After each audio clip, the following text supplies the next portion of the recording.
you got a right to be angry. Are we having fun yet? Now, guys, don't get me wrong, okay? I can be zany. I can be quite hyperbolic. I can get a little crazy on this channel. But at the same time, I see where you're coming from. The whole situation with Manu Ginobili is a little absurd. Now, before I get into it, just really quick, if you guys want to support the channel, it's only $2 per month. Link in the description for that. Support your boy. I love you. So we're talking about Manu Ginobili. And yeah, so this whole situation with Manu, it got Spurs fans talking, quite a few people talking about him being left off the top 75. Now, we already know about this list. We already know that the list is kind of crazy, especially with Dame Lillard being on there. But I did want to at least address it and give you my thoughts on the whole situation. Now, before I give my thoughts, okay, and this is me being as unbiased as I possibly can, because I feel like that's the only way to deliver my point in a way that people will actually listen. Even anybody that's outside of San Antonio, listen to me say this. Now, Manu Ginobili, let me say this right off the bat, all right? This is my biases, and I'm going to be completely honest and transparent. He's my favorite player of all time. So him being left off the list, it did upset me a little bit, but he is my favorite player of all time. If I'm saying who are my favorite players, my top three, I mean, I would put Michael Jordan, Kobe, and then Manu Ginobili. And the reason being is because they were just the ultimate competitors. But with that being said, I can't really make a case for Manu Ginobili being in a top three, being in a top five, being in a top 25. I can't literally make that argument. Anybody outside of San Antonio, they will call me crazy. Unless you're from Argentina, you're just a fan of Manu Ginobili overseas, you would just call me crazy, and rightfully so. I mean, let's just start with his stats, right? You know, right out the gate. And I am going to contextualize all this, so I'm not going to just sit here and say his stats are this, therefore he's this. No. All right, so his stats, 13.3 points, 2 turnovers a game, not bad, especially the way he played. 1.3 steals a game, 0.3 blocks, so nothing really there, but he'll get some timely blocks on you. Assists, 3.8, rebounds, 3.5, and yeah, his percentages are pretty decent. 25 minutes per game.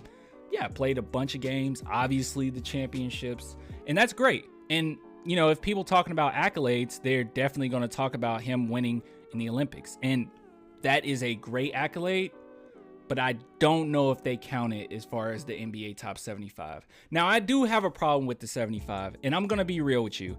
The problem with the 75 to me isn't that Manu Ginobili isn't on it. Now, you guys can correct me if I'm wrong, but I'm pretty sure that this is how they went about it. So my problem isn't that Manu Ginobili isn't on it.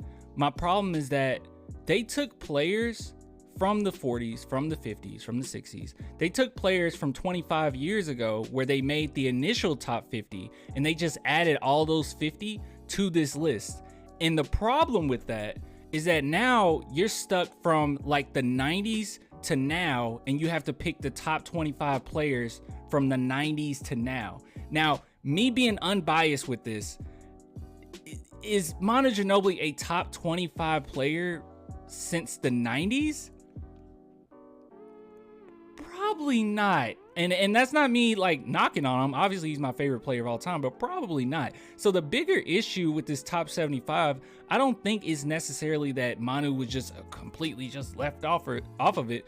I think partially the problem, or the biggest problem with it, is that I have a hard time believing over the 25 years since the 90s to now that no player has pushed out some of these older players. Now, obviously, decade to decade, era to era, the game of basketball evolves, it gets different. And I'm not one of those people that say Steph Curry is like the greatest player ever because players back in the day couldn't shoot threes. No, everything is contextualized. I understand that. But I just don't believe that the top 50 players that they initially had from the 90s would still make the list now. We've had so many great players. I know that, you know, in certain instances it would be disrespectful to take some of them out, but dude, the amount of talent that we have now, there's no way. This was just a matter of just trying to respect the legends rather than just straight up saying, oh yeah,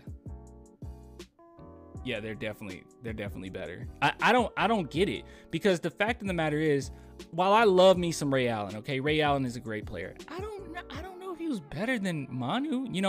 Early on, and he's one of the greatest sharpshooters of all time. I don't know. And then at the same time, like, if we keep going down, right? Jason Kidd, sure. Gary Payton, sure. Patrick Ewing, Rick Barry, Steve Nash, maybe. And here's the thing, because the Steve Nash thing, that's another thing. It's like, I think Manu was better. Now, here's the biggest issue, though. Now, the bigger issue of this whole situation, I don't even know if it's necessarily 100% Manu was left off. One of the biggest issues I have with this is Tony Parker wasn't here.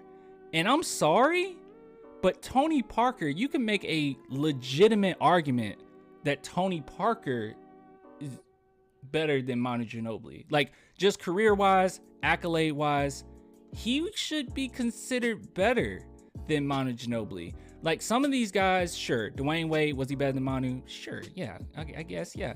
Chris Paul, yeah, sure. I mean, he's amazing talent. Isaiah Thomas, let's just go down. David Robinson, obviously. Carmelo. See, you get down this list, it's like, okay, yeah, we got some legitimate players. Obviously, Jerry West would be on there. But like, my point is, they have some players on here like Dame Lillard. Dame Lillard should not be over Tony Parker. But this is the issue. It's an issue when you just try to take the top 20, and I could be wrong, guys, correct me if I'm wrong, okay? But I'm pretty sure that's what they did. If you just take the top 25 players from the 90s to now, you're leaving off some really good players. If I'm not wrong, wasn't Dwight Howard? Hold on. I'm sorry, this might be unprofessional. Yes, Dwight Howard's left off this list. How is Dwight Howard left off this list?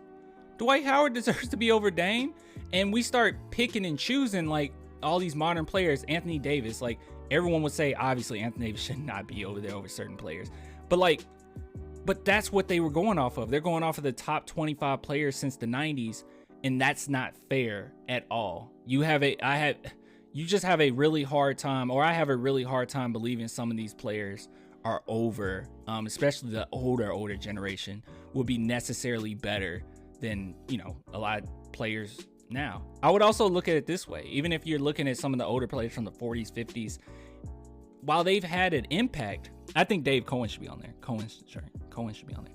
But these players, they've had an impact, but are they having as big of an impact as maybe some other modern players? Like, obviously, if we're talking about Manu Ginobili, there are some players on this list that I believe Manu Ginobili had a bigger impact on the game than they did.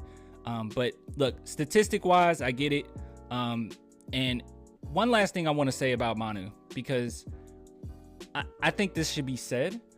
Manu Ginobili, and I told you earlier I was going to contextualize it. Manu Ginobili obviously did something for the betterment of the San Antonio Spurs. He could have instantly went somewhere else, and I believe he would have been a star, borderline superstar.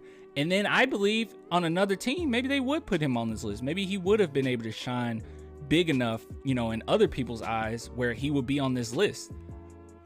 That's not the case. That's not what happened. But I will say this.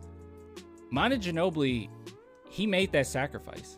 And I don't necessarily think that all sacrifices mean that you need to get all of the glory.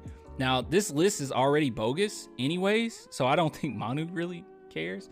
But at the same time, I don't necessarily think that you should just take his sacrifice for granted. This is what his sacrifice meant. Now, he's going to be a Hall of Famer, but this is what his sacrifice meant. By him taking that back seat role and coming off of the bench and just being under Tim Duncan and Tony Parker, basically, he makes that sacrifice, and he knew this. He knew that, he's not going to get all the credit in the world, and it's not going to stop just because he retired. It's going to forever be that way. Manu Ginobili is going to be one of those players that a lot of these younger, generations coming up, they're going to have to go and look up Manu Ginobili in order to understand how great he really was. And that's just the sacrifice he made. So let's just appreciate that sacrifice. And we can't look at this sacrifice and just say, well, he made that sacrifice and, people aren't going to recognize him, but they should recognize him anyway. And this is no. Look, it's just a reality situation. You ask any like casual NBA fan and they'll tell you, oh yeah, Manu Ginobili was pretty good. He was pretty fun to watch. And that's probably all they're going to give you. They're not going to understand his competitiveness. They're not going to, everyone's going to consider him one of the best six men of all time, but no one's going to consider his tenacity in the fourth quarters. No one's going to consider his big time blocks, his big time game winners. People are not going to think about that. And with him already being on the San Antonio Spurs and then a bench player on the San Antonio Spurs, no. He made that sacrifice. He knew these type of things would come up, and he lived with it. And I think that he's pretty content with it. He got championships out of it. He'll be in the Hall of Fame. This list is already bogus, and you got to just keep in mind, guys, they from what I understand, they just piled on from the 90s top 50 list, which is so stupid to me. It's so stupid. But you guys let me know what you think in the comments. Those are my thoughts on it. I really wanted to flesh it out. I'm sorry this video is so long, but I wanted to flesh out my thoughts on it, because while I am biased and while I do love me some Manu Ginobili, I do also understand that there was a sacrifice there. And with sacrifice, you know, comes great responsibility. Wait, what was it again? I don't know. Uncle Ben says something. I don't remember. RIP. I'll get with you guys later. If you want to support the channel, as always, only $2 per month. Link in the description. Until next time, deuces.